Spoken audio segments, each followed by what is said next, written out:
welcome. And the Kona Coffee Farmers Association has been trying to put out public meetings when people are raising concerns or interests in issues regarding the coffee leaf rust topic. And we had a couple of meetings already.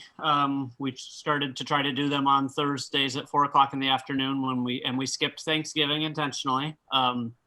So we didn't do last week, but there was some interest raised and some desire to get up to speed with what the rules are for moving coffee around, because in that time frame, a new rule went into place on November 20th, actually. So maybe we were a little bit behind the times, but so we've asked for a presentation about this topic, and then what we're going to do is, following the presentation, open it up to discussion and questions and answers. So he has joined us previously, actually, and Kevin Hoffman, who is the administrator of the Hawaii Department of Agriculture's Plant Industry Division, is going to join us. The division is composed of 3 branches: plant pest control, plant quarantine, and pesticides. Specifically, the programs of the division are designed to prevent the entry and spread of harmful plant pests and reduce the negative effects of established pests, and to regulate the sale and use of pesticides. So again, the plant quarantine branch put into place on November 20th a rule which Dr. Hoffman will discuss and present to you. He has a presentation he's going to make to you, and what we want to do is just hear what it entails, hear why it happened. Hopefully he'll cover those things, and then like I said, we'll open it up to discussion after that. Just so you all know, logistically, this entire meeting is being recorded, video recorded, and it's going to be put onto our organization's website for future reference and access. So I just want to make sure people know that. And although we do not currently have another meeting scheduled for next Thursday, the coffee leaf rust topic is moving pretty rapidly, so I would not be at all surprised, to keep your eyes open and follow up if you have either suggestions or requests. So at this point in time, I want to turn it over to Mr. Hoffman, and I thank him for spending his time sharing with us his work. Mr. Hoffman, please. Thank you. Thank you. It's good to see a lot of you again. It's been a little while. So I'm going to pull up do a PowerPoint presentation. The first part is kind of an update on what's happened. Some's happened since I spoke last. Then I'll get into the interim rule, which is the restrictions on inter-island movement. So let's pull it up here. So today I'm going to talk about the regulatory response to the discovery of coffee leaf rust in the state. And just kind of a brief overview, coffee leaf rust is one of 2 pests that are specifically mentioned as justifying restrictions on the introduction of coffee into the state. The other one is, of course, coffee berry borer, as mandated in the Hawaii Administrative Rules, Section 4-72, Subchapter 4. It is also a federally regulated pest, so it's also a concern to USDA. It's a devastating pathogen, first discovered in Sri Lanka. Prior to its discovery in Hawaii, it had invaded all the other major coffee areas worldwide, except for Hawaii. It can cause severe defoliation of plants, which of course results in greatly reduced photosynthetic capacity, so the plants aren't making the energy that they need. Depending on its prevalence in a given year, both the vegetative and the berry growth can be greatly reduced. There are multiple long-term impacts of CLR, including dieback. They can also result in an impact to the following year's crop because the plants just aren't making enough energy to really get them through next year. With sometimes an estimated impact of ranging from 30 to 80% if the coffee is left unmanaged. The initial symptoms of coffee leaf rust are small yellow spots on the upper sides of the leaves, followed by orangish yellowish orange powdery rust on the underside of the leaves, like a little bit of dust. And these are the spores. They spread readily through physical contact. They're both airborne and waterborne. And as I said, this coffee leaf rust can have some very deleterious effects, sometimes even resulting in the death of the plants. And this is classic symptoms showing the undersides of leaves that have coffee leaf rust.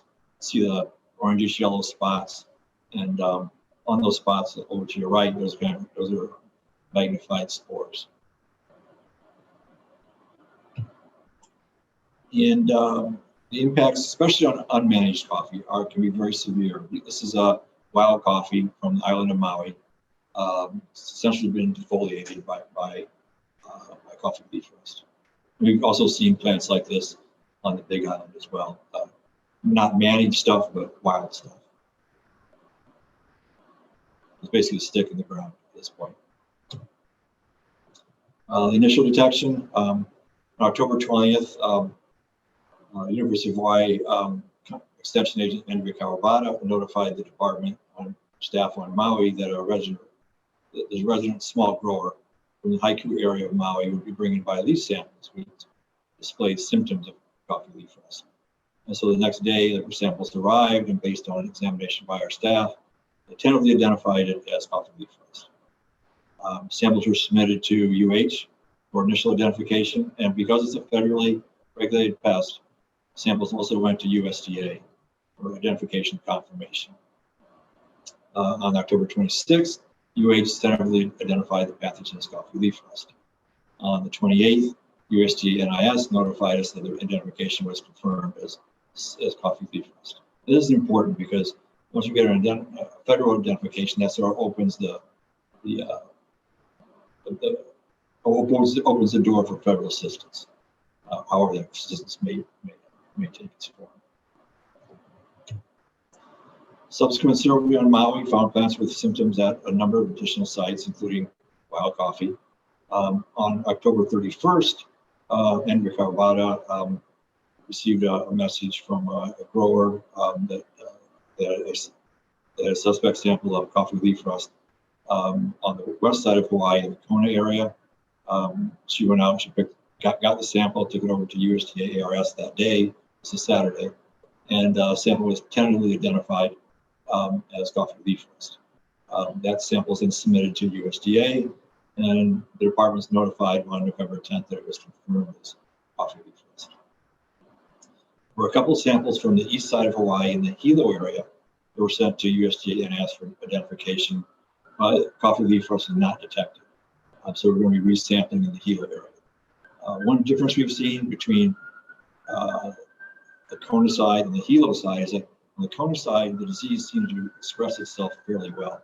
And so you start seeing symptoms with spores, kind of classic stuff.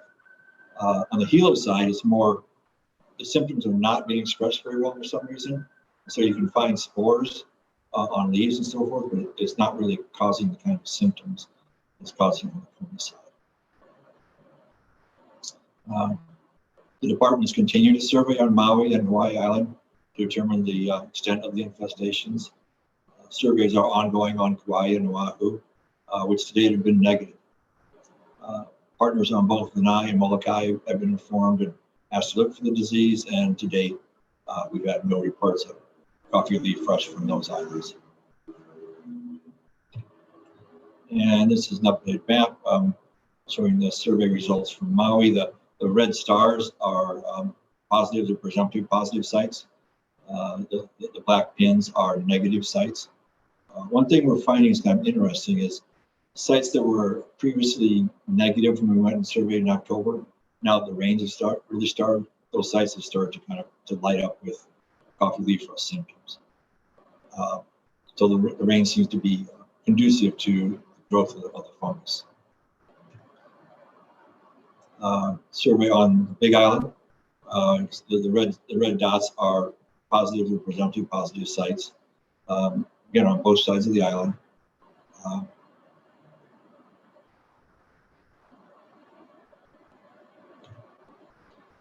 survey on Oahu, the black pins are the sites that we've surveyed and have not found any coffee bleach rust symptoms.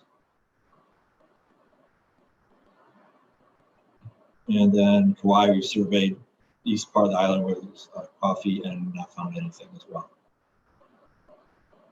Those black pins. What we're finding, especially on Maui, is a kind of ideal habitat for expression of the disease is water, especially like rain or mist or irrigation or splashing water, where you get water film actually on the leaf. And that really helps the fungus start growing.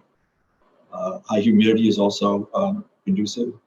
It seems to have a somewhat relative temperature range between 59 and 85.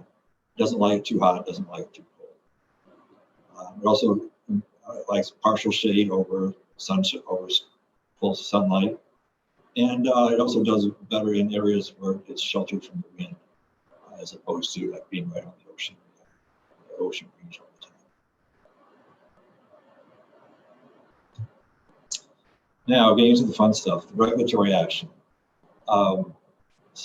Pursuant to Section 150A -9.5 of the Hawaii Revised Statutes, the department can establish an interim rule that governs the transport of flora and fauna into and within the state. And pursuant to that, an interim rule may be adopted in the event that the importation or movement of any flora or fauna in the absence of effective rules creates a situation that's dangerous to public health and or safety, or to the ecological health of flora or fauna present in the state, which is so immediate in nature as to constitute an emergency. And then no interim rules can be adopted without a prerequisite finding by the Advisory Committee on Plants and Animals that the foregoing criteria stated in 150A 9-5, basically the situation constitutes an emergency, are met. And so, should an interim rule go into place, it shall not be effective for more than 1 year. So, based on concerns from the grower industry, as well as concerns from others, as well as the department elected to go forward with pursuing an interim rule in order to protect those islands where the disease has not been found. And so this rule would restrict movement of potentially infested articles from the infested islands to uninfested islands.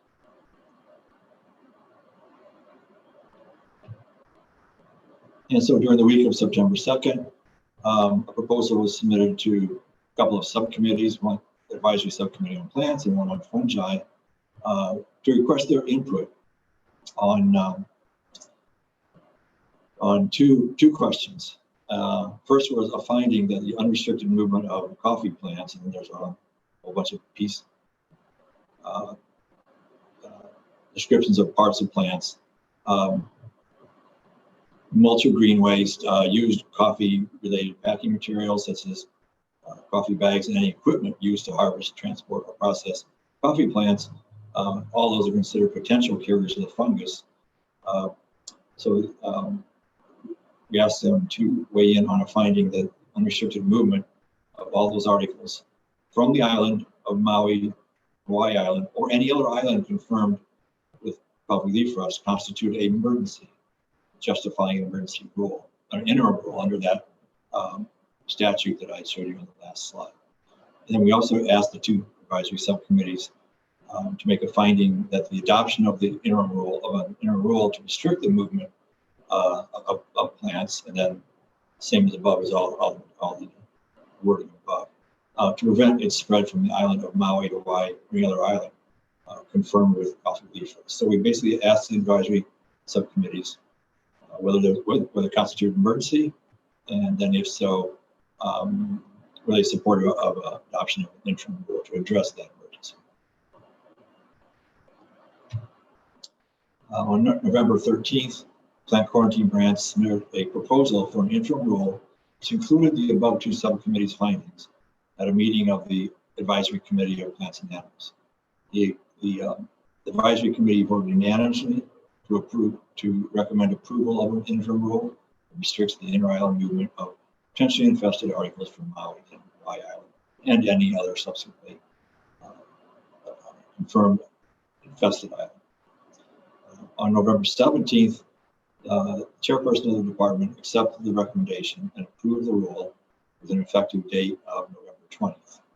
Now, part of making the rule final is that we're obligated to put public notices in local newspapers. So on November 20th, public notices were announcing the interim rule were published in the legal sections of the Star Advertiser, the Garden News, West Hawaii Today, Hilo Tribune, and Maui News. And a statewide press release was issued. So the interim rule, prohibits the interstate movement of coffee plants, coffee arabica, coffee canephora, and other coffee species, including hybrids and varietals, and plant parts such as green beans, fruits, leaves, stems, twigs, cuttings, wood, logs, and mulch or green waste, used coffee-related packing materials such as coffee bags, and any previously used equipment used to harvest, transport, or process coffee plants or plant parts, all of which are potential carriers of the fungus via the spores. Coffee from the island of Maui, Hawaii Island, or any other island confirmed with coffee leaf rust, or up to 1 year from the effective date, except by permit issued by Department of Agriculture. Now, obviously, with all those things being prohibited in the interim rule, that could have some serious effect on coffee industry's normal practices.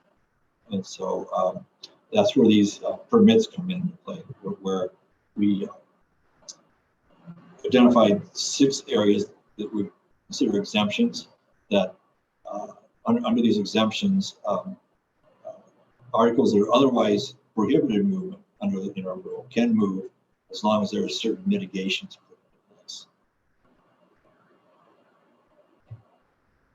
So those 6 exemptions are for green coffee beans for roasting or their non-propagated plant parts that are shipped to an improved facility located on an uninfested area that is located at least 2 miles from a commercial coffee growing area, or are subjected, or if that shipment is subjected to an approved treatment.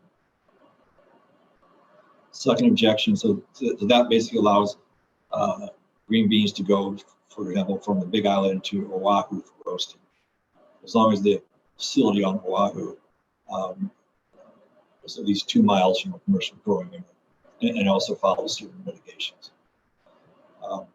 Number 2, for plants from department certified nurseries, green coffee beans for roasting or other propagated plant parts that are transshipped through an uninfested area of the state with a final destination outside the state. Transshipping in this sense means load onto one carrier, for example, on the Big Island, and then shipped to Oahu, for example, and then transferred to another carrier before it leaves Oahu. And so a permit is required for that. If something is, for example, loaded into a container on Big Island, that container goes to Oahu, it then gets more stuff put into it or something like that. But the coffee material stays in that container, then that does not require a permit for transshipping because the regulated articles are not moving away from the port.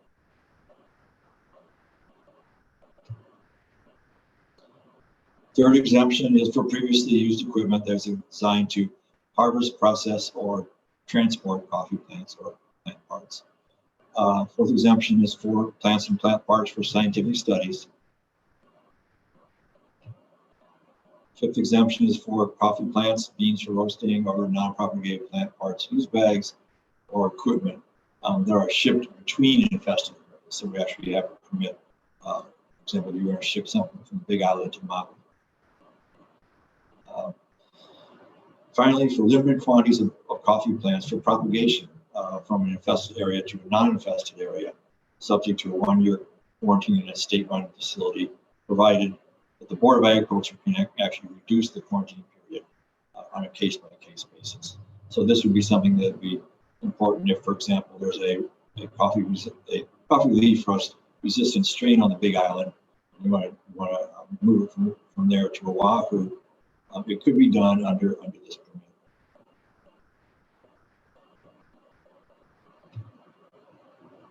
And each permit will have its own unique conditions, but most of them will be pretty similar.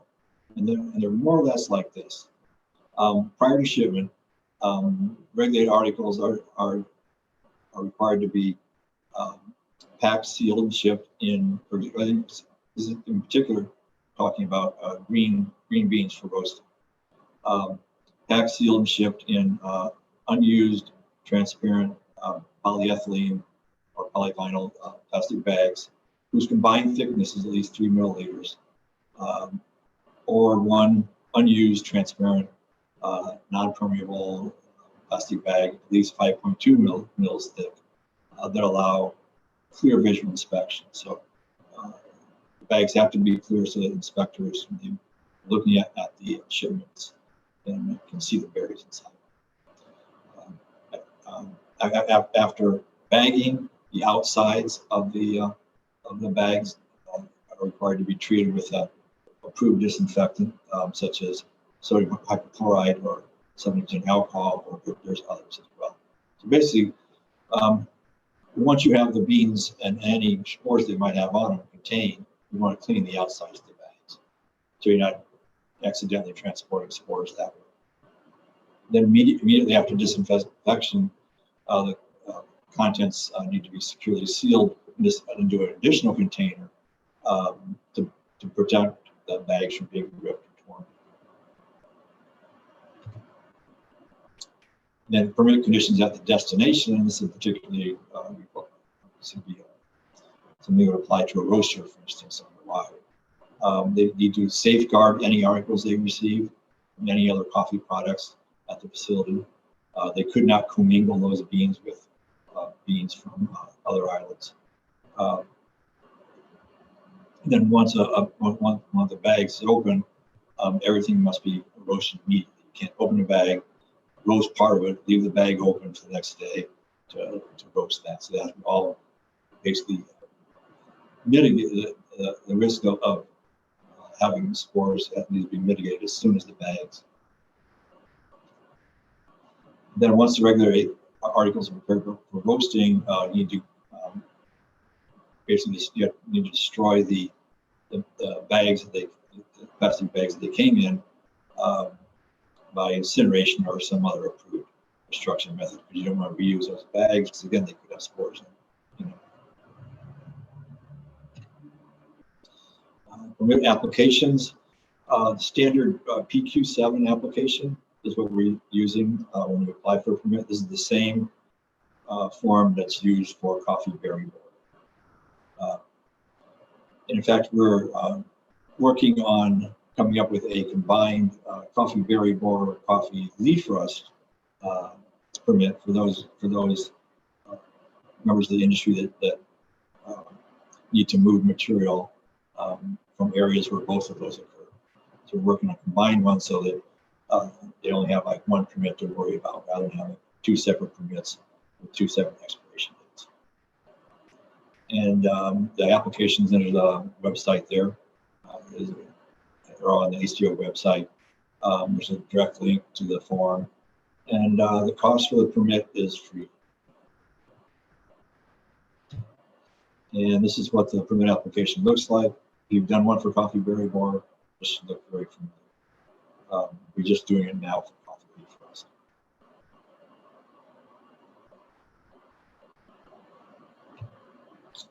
And with that, I'm going to go ahead and end the presentation. Yeah, so Sharon. Yeah. Okay, I was just typing them. Okay, so I can Oh, just no. ask you. Great, hello. Hi.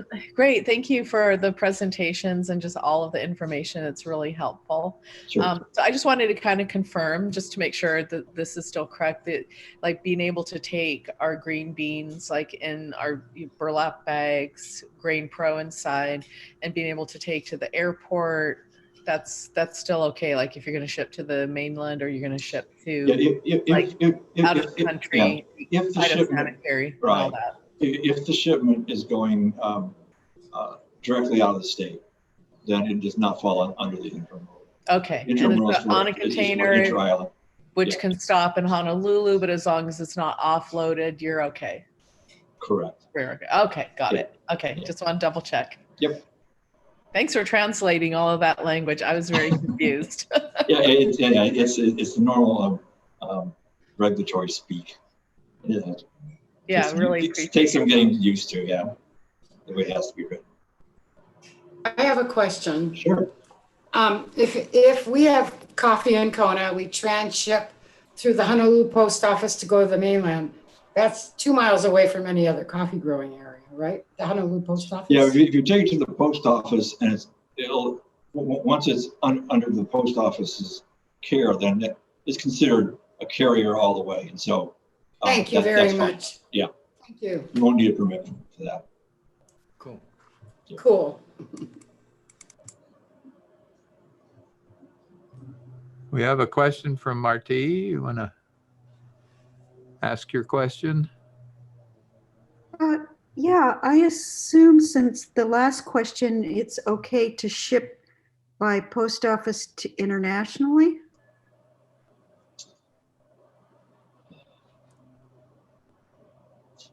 That does not fall under the interim rule. But when you get into international shipments, then it falls under the jurisdiction of USDA. But I'm not aware that they have restrictions on material coming from Hawaii. They do have restrictions on green beans and plants being imported into Hawaii from foreign sources because they're trying to keep out things like coffee leaf rust. But I'm not aware they have any restrictions on stuff leaving the state and going to other countries. That would be up to the receiving countries. That's on green bean, right? Green bean. Yeah, I've run into problems before trying to ship samples like to Japan or just all kinds of places. Somebody at the post office will check and they'll say like, oh, that's, you can't do that. So what's the best way to send a sample? Because the country you're sending it to may have restrictions as opposed to USDA and USDA and post office to be aware of those. Right. That's sort of outside my purview of authority. And that's more of a USDA question. Is there any method for detecting quantities of the rust on products? It's like trying to disinfect beans themselves? No, to know whether they have it on the product or not. Oh, you know what? The spores are pretty microscopic. An individual spore, you're just not going to see with the naked eye. So no one has it tested yet? No, not that I'm aware of. Thank you. Sure.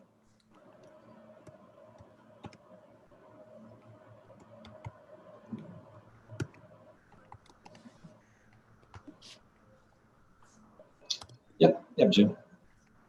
I have a question that's not involved in shipping or the regulations per se, but has to do with coffee leaf rust. So may I ask that if no one else has questions about the regulations? Sure, I'm good with that. How is the investigation of coffee leaf rust proceeding here on the Big Island?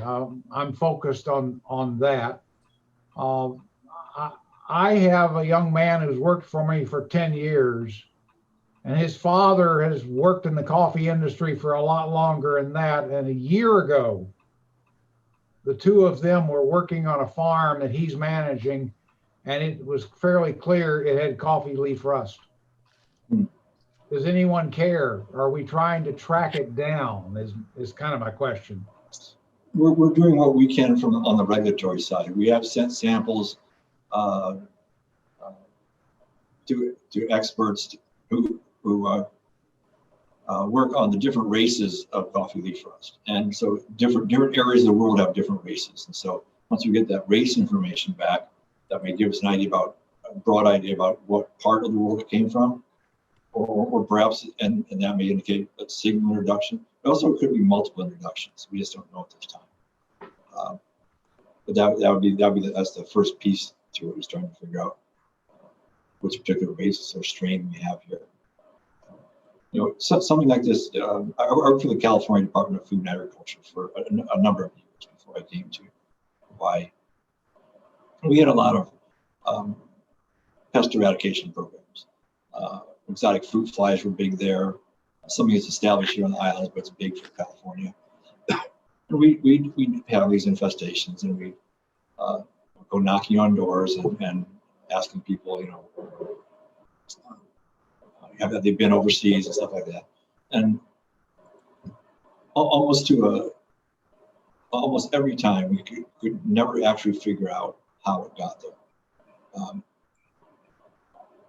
Because by the time you find it, it's been breeding there for a little while. And so where you find it may not actually be where it came in. All right. I think the closest we got once was a Mediterranean fruit fly infestation. It was centered on this one property. And the parents were interviewed. There's a family. And the parents said, they'd been to Hawaii. And in fact, the strain of medfly was tied back to Hawaii. They'd been to Hawaii, but they didn't bring anything back. And then on the way out the door, one of the young kids started talking about all the fruit they brought back. So that's probably as close as we ever got to actually figuring out the actual pathway.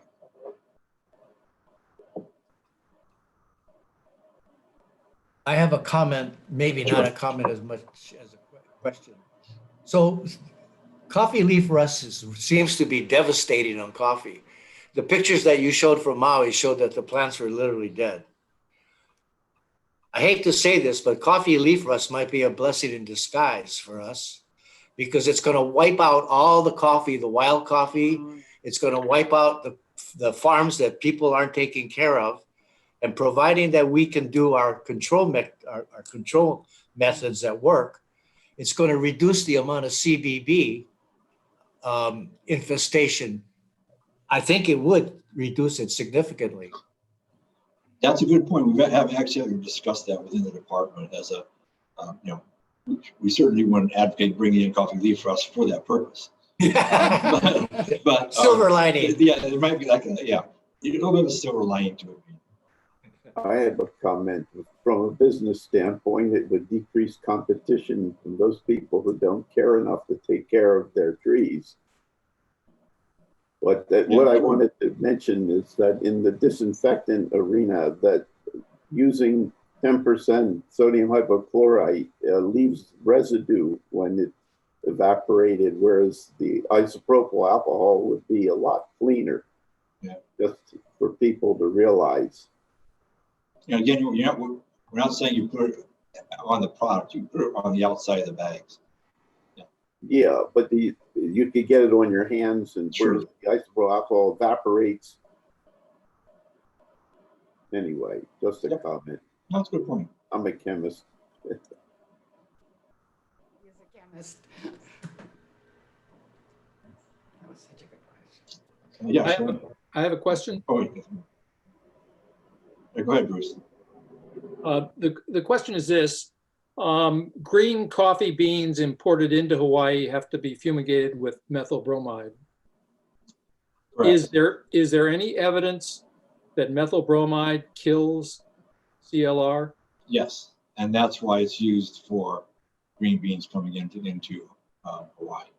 And what I mean, I've done some search on the internet and I haven't found any evidence other than something from PBARC indicating that it was uncertain Whether Yeah, there were some studies in the early 2000s that showed it to be effective. There was some question about not enough replicates being done, but for those replicas that were done, they were shown to be effective, and so that it's been that's right why it was adopted for as a treatment for green coffee coming into Hawaii. could you send me a link to that study? Yeah, I'll see what I can find. Yeah. Okay, thank you.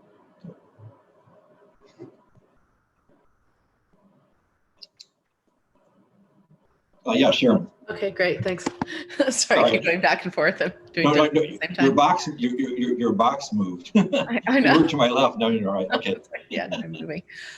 So I was just wondering, with the idea, somebody had mentioned about like how these things come in, and with the coffee, we've had it in Kona such an explosion of different varietals over the recent years. And I was just wondering, do we know, like for those trees, are they going through a quarantine process? Or the seeds, do they go through quarantine? They're required to go through quarantine. Oh, okay. Now, it doesn't mean someone's not, there's always ways around things. Yeah. It doesn't mean someone didn't smuggle stuff in. So for the quarantine, is that in the old days, like there used to be quarantine on Oahu at a nursery. So is the quarantine now like in Kona? They actually come on the island? No, they'd be stuff that's being shipped legally into the islands. Would go to plant quarantine. They have a quarantine facility here on Oahu.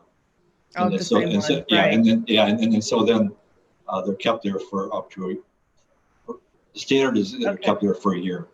Okay. Is there ever any kind of a check just to see like when there's like a lot of like different varietals that may be occurring? Is there ever like a check that kind of goes the other direction just to ask people like say, hey, you have this unusual varietal, just want to double check that you went through quarantine? Does that ever happen? Not that I'm aware of. Okay. My vote would be that. Yeah, I mean, if we had evidence that something had come in illegally, we would investigate. But I'm not sure whether. Just a double check, yeah. Yeah, I mean, coffee's been on the islands for many years, and so having a different variety doesn't necessarily mean it came in recently. Right. Yeah. No, I'm talking. There's some, somewhat more unusual varietals that haven't been like on the island in the past. A lot of new, more modern things. Anyway. Yeah.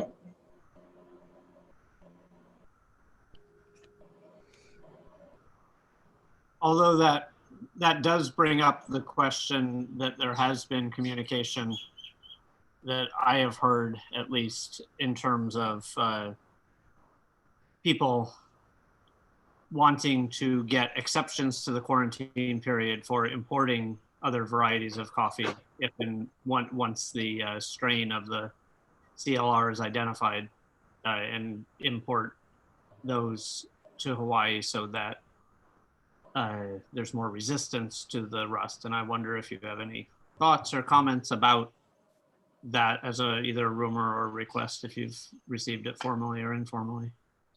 It's something that we're open to. Right now, the rules specify a 1-year quarantine period. But there are instances, for instance, if the plants are coming from an area where coffee leaf rust doesn't exist, for example, San Diego County in California. If they're grown there under certain conditions and then inspected at intervals and then they're shipped over, that's a situation. We have not done this yet, but it's a situation that you could look at as being okay. We have this amount of period in California where they did not express the disease, and then we bring them over, bring them in quarantine here, and we may not actually need to have them in quarantine for a year in order to be pretty confident that we don't have the disease. So it could shorten the quarantine if we, in that sort of situation where they're essentially being in quarantine where they're being reared in another place and then brought over for a shorter quarantine. So that's something that I think we're open to, that on a case-by-case basis. Something that the Board of Agriculture has the ability to do but it's not something that we've done in recent years. But now with the need for bringing in resistant varieties, I think the industry is looking at that as something that they would like the ability to do if it's feasible. And again, one thing we want to prevent is kind of rushing in other varieties that might have something on them that we don't have, like coffee root spot or something like that. And so we want to be do a due diligence before we allow something to come in on a quarantine period in the state of less than a year. All right. Well, thank you very much for your time and attention and my pleasure. willingness to work with us. I think we're all trying to wrap our brains around something fairly new, and inevitably there's going to be new ways to deal with our situation. So it doesn't seem like it's going to calm down very quickly, but we never. Unfortunately, it's not going to magically disappear. With this. Yeah, that's for sure. Yeah, and I think, like you just alluded to, there's endless problems with moving plants and plant materials around, some of which you can't anticipate. And so even if we are identifying, if we're focusing on the one problem and making sure that that one's okay, then it's very complicated to say what it's probably okay. Well, it might be, but we don't know, how these things are moved around. Nobody can prove, like you said, from your experience in California. But no one knows how coffee berry borer beetle came here, can prove it. No one knows how coffee leaf rust came here, can prove it. And so, keeping ourselves safe is a lot more secure than protecting ourselves. And I think that is the role of the Department of Agriculture, is to ensure that we aren't getting more infected by things that we hadn't even thought of. And at least we had thought of rust up till now, but I think that there are plenty of other problems and concerns that can be moved around with plant material. So I think it's relatively important to keep our eyes open and pay attention to what exceptions to rules result in terms of cause and effect. And so I hope that I think good communication is what it comes down to, and I hope that we as an organization can continue to be at the table to make sure that we're not just being informed, but can participate in exceptions to rules as well as rulemaking. So thank you for your time and attention and assistance, and thanks to everybody else for participating in this session. I like I said at the beginning, if people seek to have other subtopics addressed and discussed in this kind of format, given the pandemic, this is where we're at, and we're able and willing to continue to do those. So again, thank you, Mr. Hoffman, for your time and attention. And sure. And I think that at this point in time, unless anybody has some final comment or question, we'll wrap up. So aloha to all. Thank you. Yeah. Thank you very much. Thank you for the opportunity to talk to you all. Thank Good you. to see you. Goodbye. Good seeing everyone. Bye-bye. Bye. Bye. Bye.